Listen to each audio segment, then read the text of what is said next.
नमस्कार शेतकरी मित्रांनो, आम्ही संगमनेरकर युट्यूब चॅनलमध्ये तुम्हा सर्वांचं मनपूर्वक स्वागत। तर शेतकरी मित्रांनो, आता खरीप पीक विमा 2024चा जो 25% अग्रिमचा पीक विमा आहे तर तो मंजूर झालेला आहे आणि तो कोणत्या जिल्ह्यांसाठी मंजूर झालेला आहे तर आजच्या व्हिडिओमध्ये आपण 11 जिल्ह्यांची सविस्तर अपडेट जाणून घेणार आहोत की 11 जिल्हे कोणते आहेत आणि त्या 11 जिल्ह्यातील किती महसूल मंडळ हे 25% अग्रिमच्या खरीप पीक विमा 2024 साठी पात्र ठरलेले आहेत हे आपण सविस्तर जाणून घेणार आहोत।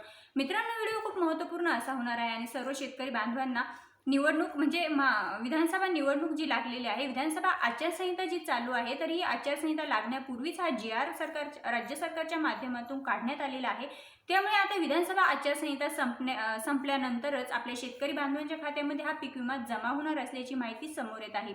तर शेतकरी मित्रांनो, आता हे 11 जिल्हे कोणते आहेत आणि त्या 11 जिल्ह्यातील किती महसूल मंडळ हे 25% खरीप पीक विमा 2024 साठी पात्र ठरलेले आहेत हे सविस्तर जाणून घेऊया।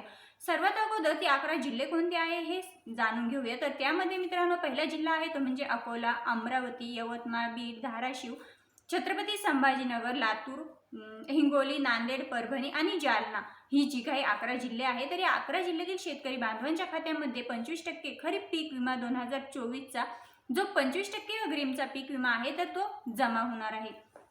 अंतर शेतकरी मित्रांनो, ही जी 11 जिल्हे आहेत तर या 11 जिल्ह्यातील किती महसूल मंडळे हे 25% पीक विम्यासाठी पात्र ठरवण्यात आलेले आहे ही सविस्तर जाणून घेणार आहोत। त्या तत्पूर्वी मित्रांनो, आता ऑगस्ट आणि सप्टेंबर या 2 महिन्यांच्या कालावधीमध्ये जो काही म्हणजे राज्यातील ज्या काही भागांमध्ये अतिवृष्टी असेल, पूर परिस्थिती असेल किंवा नैसर्गिक आपत्ती असेल, या सर्व गोष्टींमुळे ज्या काही शेतकरी बांधवांचं मोठ्या प्रमाणावरती नुकसान झालेलं आहे तर त्या शेतकरी बांधवांसाठी हा पीक विमा मंजूर करण्यात आलेला आहे। म्हणजे त्या शेतकरी बांधवांचं आपलं जे काही नुकसान झालेलं आहे किंवा पुढील हंगामात उपयोगी पडावं म्हणजे पुढील पिकासाठी त्यांना सहकार्य व्हावे यासाठी जी काही रक्कम शेतकरी बांधवांना दिली जाते तर तीच रक्कम म्हणजे 25% खरीप पीक विमा हा असतो। तर मग हाच ऑगस्ट आणि सप्टेंबर या 2 महिन्यांच्या कालावधीमध्ये राज्यातील बऱ्याच भागांमध्ये मोठ्या प्रमाणावरती शेतकरी बांधवांचं नुकसान झालेलं आहे आणि त्यासाठीच ही जी काय आता आपण 11 जिल्हे पाहिलेले आहे त्या 11 जिल्ह्यातील शेतकरी बांधवांना पीक विमा हा 25% मंजूर झालेला आहे आणि तो त्यांच्या खात्यावरती लवकरात लवकर जमा देखील होणार आहे।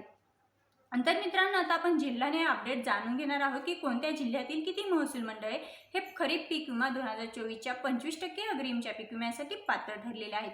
त्यामध्ये आता अकोला जिल्ह्याचा जर आपण विचार केला तर अकोला जिल्ह्यामध्ये एकूण 52 महसूल मंडळे हे खरीप पीक विमा 2024च्या 25% अग्रिमच्या पीक विम्यासाठी पात्र करण्यात आलेले आहे। त्यानंतर यवतमाळ जिल्ह्याचा जर विचार केला तर यवतमाळ जिल्ह्यामध्ये एकूण 20 ते 25 महसूल मंडळांमध्ये अग्रिमची अधिसूचना ही निघालेली आहे आणि यवतमाळ जिल्ह्यामधील 20 ते 25 महसूल मंडळांमध्ये 25% अग्रिमचा जो खरीप पीक विमा आहे तर तो मंजूर झालेला आहे आणि त्याचं वाटपही लवकरात लवकर शेतकरी बांधवांच्या खात्यामध्ये होणार आहे। त्यानंतर मित्रांनो, आता अमरावती जिल्ह्याचा जर विचार केला तर अमरावती जिल्ह्यामध्ये एकूण जो काही पीक विमा आहे तर तो वैयक्तिक क्लेमचा पीक विमा हा अमरावती जिल्ह्यातील शेतकरी बांधवांना मिळणार आहे। म्हणजे ज्या शेतकरी बांधवांनी आपला क्लेम केलेला आहे तर त्या शेतकरी बांधवांना अमरावती जिल्ह्यातील पीक विमा हा मिळणार आहे। तर बीड जिल्ह्याचा जर विचार केला तर बीड जिल्ह्यामध्ये राज्याचे कृषी मंत्री धनंजय मुंडे यांनी दिलेल्या माहितीनुसार एकूण 87 महसूल मंडळांमध्ये खरीप पीक विमा 2024चा 25% अग्रिमचा जो पीक विमा आहे तर तो मंजूर झालेला आहे आणि त्याचं वाटपही लवकरात लवकर केलं जाईल। त्यानंतर छत्रपती संभाजीनगर जिल्ह्याचा जर विचार केला तर छत्रपती संभाजीनगर जिल्ह्यामध्ये एकूण 78 महसूल मंडळे हे 25% खरीप पीक विम्यासाठी पात्र ठरवण्यात आलेले आहे आणि त्यांना 25% पीक विम्याचं वाटपही त्यांच्या शेतकरी बांधवांच्या खात्यामध्ये लवकरात लवकर केलं जाईल। त्यानंतर मित्रांनो, धाराशिव जिल्ह्यातील काही महसूल मंडळे हे 25% पीक विम्यासाठी पात्र ठरलेले आहेत तर काही महसूल मंडळे हे अपात्र ठरलेले आहेत। म्हणजे ज्या भागांमध्ये ऑगस्ट आणि सप्टेंबर या 2 महिन्यांच्या कालावधीमध्ये मोठ्या प्रमाणावरती शेतकरी बांधवांचं नुकसान झालेलं आहे तर त्याच भागातील महसूल मंडळे हे खरीप पीक विमा 2025च्या अग्रिमच्या पीक विम्यासाठी पात्र ठरलेले आहेत। आता लातूर जिल्ह्याचा जर आपण विचार केला तर लातूर जिल्ह्यामध्ये एकूण 60 महसूल मंडळ हे खरीप पीक विमा 2024च्या अग्रिमच्या 25% पीक विम्यासाठी पात्र ठरवण्यात आलेले आहे। आता हिंगोली जिल्ह्यातील विचार केला तर हिंगोली जिल्ह्यातील एकूण 5 तालुक्यातील 30 महसूल मंडळे हे 25% खरीप पीक विम्यासाठी पात्र आहेत आणि त्यांच्या खात्यावरती सुद्धा लवकरात लवकर हा पीक विमा जमा केला जाईल। मित्रांनो, आता नांदेड जिल्ह्याचा जर विचार केला तर नांदेड जिल्ह्यामध्ये एकूण 16 तालुक्यातील 93 महसूल मंडळ हे खरीप पीक विमा 25% अग्रिमच्या पीक विम्यासाठी पात्र ठरवले आहेत। मित्रांनो, आता आपण ही जी काही जिल्हे बघत आहोत तर यामध्ये सोयाबीन असेल, कापूस असेल, तूर असेल, मूग असेल, उडीद असेल, ज्वारी असेल, सर्व पिकांचा समावेश आहे. म्हणजे या सर्व पिकांसाठी पीक विमा हा मंजूर झालेला आहे आणि त्याचं वाटपही केलं जाईल. आता नांदेड जिल्हा.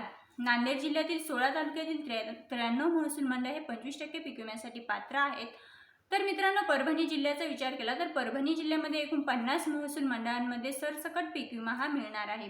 त्यानंतर जालना जिल्हा. जालना जिल्ह्यामध्ये सुद्धा 42 महसूल मंडळ हे 25% अग्रिमच्या पीक विम्यासाठी पात्र आहेत. म्हणजे सरसकट पीक विमा हा नांदेड जिल्ह्यातील शेतकरी बांधवांच्या खात्यामध्ये जमा होणार आहे. तर यामध्ये कापूस आणि सोयाबीन हे जी काही मुख्य पिके आहेत तर या पिकांचा समावेश जास्त आहे. म्हणजेच आपल्या संपूर्ण महाराष्ट्र राज्याचा जर आपण विचार केला तर संपूर्ण महाराष्ट्र राज्यामध्ये सोयाबीन आणि कापूस उत्पादक शेतकरी जास्त आहेत आणि सोयाबीन आणि कापूस उत्पादक शेतकरी बांधवांची जास्तीत जास्त नुकसान झालेलं आहे. त्यामुळे कापूस आणि सोयाबीन उत्पादक शेतकरी बांधवांना याचा मोठ्या प्रमाणावरती लाभ होणार आहे. मित्रांनो, आपण ही जी काही 11 जिल्हे पाहिलेले आहेत, जालना, परभणी, नांदेड, हिंगोली, लातूर, छत्रपती संभाजीनगर, धाराशिव, बीड, यवतमाळ, अमरावती आणि अकोला, ही जी काही 11 जिल्हे पाहिलेले आहेत तर या 11 जिल्ह्यातील शेतकरी बांधवांच्या खात्यामध्ये खरीप हंगाम 2024 अग्रिमचा 25% पीक विमा हा मंजूर झालेला आहे. म्हणजेच विधानसभा निवडणूक आचारसंहिता लागण्यापूर्वीच याचा GR हा राज्य सरकारच्या माध्यमातून काढण्यात आलेला आहे आणि त्यामुळेच जर विधानसभा निवडणूक आचारसंहितेपूर्वी GR काढलेला असल्यामुळे तो शेतकरी बांधवांच्या खात्यामध्ये जमा होण्यास काहीही हरकत नाही. म्हणजे असं बोललं जातं की विधानसभा निवडणुकीच्या आचारसंहितेमध्ये कुठल्याही शेतकरी बांधवांच्या खात्यामध्ये सरकारी योजनांचे पैसे हे जमा होत नसतात. परंतु मित्रांनो, विधानसभा निवडणूक आचारसंहिता लागल्यानंतर सरकारला कुठल्याही सरकार असो त्या सरकारला कुठल्याही प्रकारची योजना घोषित करण्याचा अधिकार नसतो किंवा कुठलीही योजनेचा GR हा काढण्याचा अधिकार नसतो. परंतु या विधानसभा निवडणुकीची आचारसंहिता लागण्यापूर्वी शेतकरी बांधवांसाठी राज्य सरकारच्या माध्यमातून हा GR काढण्यात आलेला आहे की खरीप हंगाम 2024चा जो 25% पीक विमा आहे तर याबद्दलचा कापूस, सोयाबीन असेल, तूर असेल, मूग असेल, उडीद असेल या पिकांसाठी जे काही शेतकरी बांधवांचं मोठ्या प्रमाणावरती 2024 मध्ये नुकसान झालेलं आहे तर हे नुकसान भरून काढण्यासाठी राज्य सरकारच्या माध्यमातून एक GR काढण्यात आलेला आहे आणि या GR नुसारच शेतकरी बांधवांच्या खात्यामध्ये विधानसभा आचारसंहिता संपल्यानंतरच तो पीक विमा हा शेतकरी बांधवांच्या खात्यामध्ये जमा केला जाईल अशी माहिती समोर येत आहे. मित्रांनो, विधानसभा आचारसंहिता पूर्वी हा GR निघालेला आहे त्यामुळे शेतकरी बांधवांच्या खात्यामध्ये याचे पैसे हे नक्कीच जमा होतील. तर मित्रांनो, ही होती 11 जिल्ह्यातील सविस्तर अशी अपडेट. तर ही 11 जिल्हे कोणते आहेत आणि त्या 11 जिल्ह्यातील किती महसूल मंडळे हे 25% खरीप 2024चा जो पीक विमा आहे तर हा पीक विमा 11 जिल्ह्यातील किती महसूल मंडळांमध्ये पात्र ठरवण्यात आलेला आहे किंवा मंजूर झालेला आहे ही आपण जिल्हानिहाय अपडेट आजच्या व्हिडिओमध्ये सविस्तर अशीच जाणून घेतलेली आहे. तर मित्रांनो, व्हिडिओ आवडल्यास आपल्या इतरही शेतकरी बांधवांपर्यंत नक्कीच पोहोचवत जा. आणि हो मित्रांनो, आपल्या YouTube चॅनलवरती जर तुम्ही नवीनच असाल, पहिल्यांदाच आले असाल तर चॅनलला सबस्क्राईब करा आणि व्हिडिओला एक लाईक नक्कीच करत जा. पुन्हा भेटूया अशाच नवनवीन आणि महत्त्वपूर्ण व्हिडिओसोबत. तोपर्यंत जय हिंद, जय महाराष्ट्र.